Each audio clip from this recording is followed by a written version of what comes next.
Soigner un poulet malade avec du sel et sucre. Le guide, étape par étape, c'est une scène que tout éleveur redoute. Tomber sur une de ses poules, prostrée dans un coin, toute faible avec les plumes ébouriffées, qui ne bouge plus, on la regarde, immobile, et on sent son cœur se serrer, on se sent impuissant, avec une seule question qui tourne en boucle. Qu'est-ce que je peux faire là maintenant? Le premier réflexe, c'est de vouloir l'aider, et vite. Dans cette vidéo, je vais vous montrer une solution d'urgence, un premier secours que vous pouvez préparer en moins de 2 minutes dans votre cuisine pour aider votre poule à se réhydrater et lui donner un petit coup de pouce. C'est la fameuse solution maison à base de sel et de sucre. Mais, et c'est vraiment le plus important, je vais surtout vous expliquer comment repérer les signaux d'alarme, ces symptômes qui montrent clairement que ce remède ne suffit pas et qu'il faut appeler un vétérinaire sans attendre. Restez bien jusqu'au bout, car savoir faire la différence entre une petite baisse de forme et une urgence vitale peut tout changer pour votre animal. Avant même de préparer le remède, il faut comprendre le problème. Chez une poule, la déshydratation est incroyablement rapide. Son petit corps tourne à plein régime, et si elle ne boit plus, ses organes peuvent commencer à lâcher très vite. Parfois, en moins d'une journée, une poule qui ne boit plus est une poule en danger. Chaque minute compte. La solution de sel et de sucre n'est pas une potion magique, c'est une béquille. Voyez-la comme une boisson énergétique et pour un marathonien à bout de force, le sucre, c'est du glucose, un carburant immédiat pour le cerveau et les muscles qui lui redonne un peu d'énergie pour se battre. Le sel apporte des électrolytes, comme le sodium, qui aident son corps à mieux absorber et retenir l'eau. C'est un soutien simple et temporaire, mais ce qui peut faire une vraie différence, mais ce n'est que la toute première étape. Alors, comment on s'y prend? On va faire ça méthodiquement, la panique n'aide jamais, mais la méthode, elle, peut sauver des vies. Le premier geste indispensable avant de mélanger quoi que ce soit, c'est d'isoler la poule malade, attrapez-la doucement, sans la stresser, et mettez-la dans un endroit à part, une grande caisse de transport, un petit enclos, ou même un coin tranquille du garage F iront l'affaire. Tant que l'endroit est calme, propre, sec et à l'abri des courants d'air. Pourquoi c'est si important? Pour 3 raisons. D'abord, la surveillance en l'ayant près de vous, vous pourrez voir précisément comment elle se comporte, si elle boit, si elle mange, à quoi ressemblent ses fientes. Ces infos sont cruciales. Ensuite, le repos. Dans le poulailler, une poule affaiblie se fait souvent piquer ou bousculer par les autres. Ça ajoute un stress énorme et l'empêche de se reposer. Enfin, la biosécurité. Si votre poule a une maladie contagieuse, l'isoler tout de suite peut protéger le reste du groupe. Installez-lui une petite chambre d'isolement avec de la litière fraîche, de l'eau et un peu de nourriture juste à côté d'elle.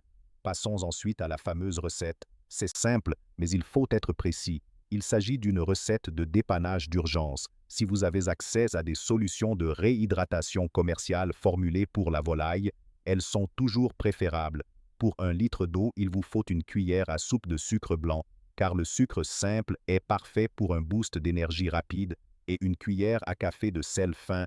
Attention, j'insiste, une cuillère à café rase, surtout pas bombée, on en reparlera, mais trop de sel est très dangereux pour une poule, c'est tout.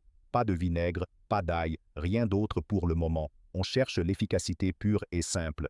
Pour la préparation, prenez 1 litre d'eau tiède, ça aide à tout dissoudre, versez le sucre et le sel, puis mélangez bien jusqu'à ce qu'il ne reste plus un seul grain. C'est important pour ne pas qu'elle avale des cristaux de sel. Une fois que c'est bien homogène, laissez le mélange refroidir à température ambiante. Ne le donnez jamais chaud ou glacé. On a notre solution, la poule est isolée. Comment on fait maintenant? Il y a 2 cas de figure. Premier cas de figure. Votre poule est faible, mais elle boit encore un peu toute seule. C'est le plus simple. Enlevez son eau habituelle et remplacez-la par un petit bol propre avec uniquement la solution sel-sucre. Mettez-le juste sous son bec pour qu'elle n'ait aucun effort à faire. Gardez un œil sur elle pour voir si elle y goûte. Deuxième cas de figure. Votre poule est trop faible et ne boit plus du tout. Là, il va falloir l'aider activement et ça demande beaucoup de calme. Prenez une petite seringue U sans aiguille, une pipette ou un simple compte-gouttes, asseyez-vous, posez la poule sur vos genoux et tenez-la doucement mais fermement, penchez sa tête très légèrement sur le côté, n'essayez jamais de lui forcer le bec pour l'ouvrir, approchez la seringue du coin de son bec et déposez une seule goutte, attendez qu'elle avale. Vous devriez voir un petit mouvement de déglutition, puis vous recommencez, goutte par goutte. N'envoyez jamais un jet de liquide dans sa gorge. Le risque de fausse route, que le liquide aille dans les poumons, est énorme et peut causer une pneumonie fatale. Soyez patient. Le but n'est pas de lui faire boire une grande quantité d'un coup, mais de la réhydrater petit à petit. Quelques millilitres donnés comme ça toutes les heures peuvent déjà faire une différence. Cette solution est une mesure d'urgence.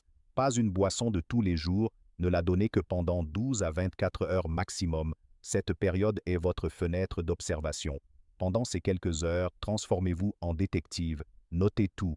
Son comportement, si elle relève la tête, si elle a l'air plus alerte, si elle essaye de se lever, sa consommation, si elle boit seule, son appétit, si elle a picoré un peu, et ses fientes, c'est un indicateur de santé clé. Leur couleur, leur consistance. Si après quelques heures, vous voyez une amélioration, si elle se relève et boit d'elle-même, c'est un excellent signe. Après 12 à 24 heures, vous pourrez lui redonner de l'eau fraîche et continuer de la surveiller de près. Et c'est là que les choses deviennent sérieuses. Cette solution est un super coup de pouce pour une déshydratation légère ou un coup de fatigue. Mais ce n'est pas un remède miracle. Penser qu'un peu d'eau sucrée salée peut guérir toutes les maladies est une erreur dangereuse. Le premier danger, c'est l'intoxication au sel. Je vous ai dit d'être précis sur la dose de sel. Et voici pourquoi les poules sont extrêmement sensibles à l'excès de sodium. Un surdosage significatif peut provoquer une intoxication.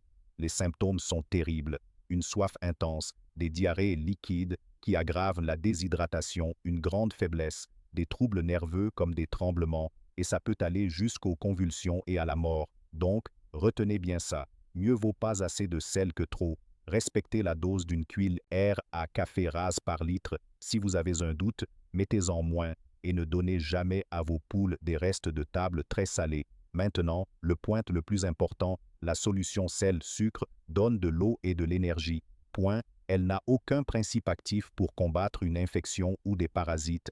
Elle ne fait que soutenir le corps pendant qu'il se bat. Si votre poule est malade, ce remède ne la guérira pas. Voici ce que le sel et le sucre ne peuvent pas traiter, comme les infections respiratoires. Si votre poule tousse, éternue, a le nez qui coule ou respire avec un sifflement, c'est sûrement une maladie respiratoire infectieuse comme le coryza, la mycoplasmose ou la bronchite infectieuse. Elle a besoin d'un traitement adapté. Pas de sucre, il ne traite pas non plus la coccidiose, une maladie parasitaire de l'intestin qui peut être dévastatrice, surtout chez les jeunes, et qui cause souvent des diarrhées, parfois avec du sang. Le sucre ne traitera pas la cause et ne remplace en aucun cas un traitement anticoccydien. Et il y a aussi les vers.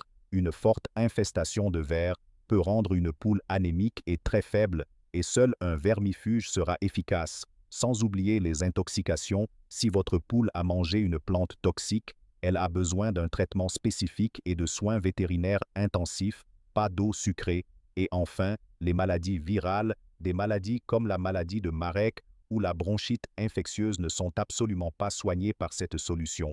Le plus grand piège, c'est que le petit coup de fouet donné par le sucre peut vous faire croire à une amélioration, alors que la maladie continue de progresser en silence. C'est pour ça que l'observation des autres symptômes est vitale. Cette section est la plus importante de toutes. Si vous observez un seul des signes suivants, n'attendez pas, chaque heure compte. Votre responsabilité, c'est de savoir quand il faut passer le relais à un pro. Le premier signal d'alarme est l'absence d'amélioration ou une aggravation. Si ça fait 12 heures que vous lui donnez la solution, mais votre poule est toujours aussi mal, ou pire, elle s'affaiblit, n'attendez pas 24 heures, c'est le signe que le problème est plus grave. Le deuxième signal est l'inspection des fientes. Je sais, ce n'est pas très glamour, mais la litière de votre poule est un livre ouvert sur sa santé.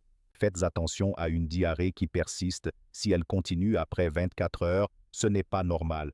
Ou à du sang dans les selles, qu'il soit rouge ou que les fientes soient noires, ce qui est du sang digéré. C'est une urgence. C'est un symptôme typique de coccidiose ou d'une autre maladie grave, ou encore à des couleurs bizarres, des fientes jaunes, vertes ou blanches comme du plâtre indiquent un problème sérieux au niveau digestif, du foie ou des reins. Le troisième signal concerne les symptômes respiratoires. Là, il n'y a pas à hésiter. Si votre poule a une respiration bruyante, qui siffle, garde le bec ouvert pour respirer, éternue, tousse, secoue la tête, a les yeux qui gonflent ou le nez qui coule. C'est le signe d'une maladie respiratoire. C'est souvent très contagieux et ça demande un traitement rapide. Le quatrième signal regroupe les signes physiques graves, comme une perte d'équilibre si elle titube, tourne en rond ou si sa tête penche bizarrement, une paralysie ou une faiblesse extrême si elle ne tient plus sur ses pattes, un ventre gonflé et dur, ce qui peut être une accumulation de liquide, acide ou un nœud coincé, ou encore une crête et des barbillons très pâles ou bleutés, signe d'anémie ou d'un manque d'oxygène dans le sang. Si vous voyez un de ces symptômes, la discussion est terminée, prenez votre téléphone et appelez un vétérinaire. Pensez d'ailleurs à chercher en avance un vétérinaire qui s'y connaît en poules, ce n'est pas le cas de tous. Pendant que vous surveillez votre poule ou en attendant le vétérinaire, voici quelques bonnes pratiques concernant l'alimentation. Arrêtez toutes les friandises et les restes de table, revenez à la base. Un aliment complet de bonne qualité pour poules pondeuses. C'est tout. Assurez-vous qu'elle y a aussi du grit à disposition, petits cailloux, pour l'aider à digérer. Concernant l'environnement, un poulailler propre, ce n'est pas une option. Une litière humide et sale est un paradis pour les bactéries et les parasites. Le poulailler doit être sec et bien aéré, mais sans courance d'air. Pour démystifier les autres remèdes, on lit beaucoup de choses sur le vinaigre de cidre, l'ail ou le thym. Ces produits peuvent être des compléments intéressants pour des poules en bonne santé. Mais soyons clairs, ce ne sont pas des médicaments. Ils ne remplaceront jamais un traitement prescrit par un vétérinaire pour une maladie déclarée. Compter dessus à la place d'un vrai traitement, c'est prendre un risque énorme. Alors, que doit-on retenir de tout ça? Que la solution de sel et de sucre est un outil de premier secours utile pour un soutien rapide en cas de déshydratation légère, que ce n'est pas un traitement, ça ne guérit rien, ça soutient, que votre meilleur outil, c'est votre regard, car observer vos animaux tous les jours est la meilleure façon de repérer un problème très tôt, et enfin, que le vétérinaire est votre meilleur allié. Au moindre doute ou face à un des signaux d'alarme qu'on a vus, n'hésitez jamais. S'occuper de nos animaux, ce n'est pas juste leur donner à manger, c'est savoir agir vite quand il faut. Mais c'est surtout savoir reconnaître ses propres limites et quand il est temps de demander l'aide d'un professionnel. Si cette vidéo vous a aidé à y voir plus clair, mettez un pouce bleu pour la soutenir et aider d'autres personnes à la trouver. Partagez-la. Ça pourrait vraiment aider quelqu'un qui est en panique devant sa poule malade en ce moment même. Et bien sûr, abonnez-vous et activez la cloche pour ne pas manquer nos prochains conseils pour avoir des poules en pleine forme et heureuses. Soyez attentifs, réactifs et responsables. Vos poules comptent sur vous. Prenez soin d'elles et à très bientôt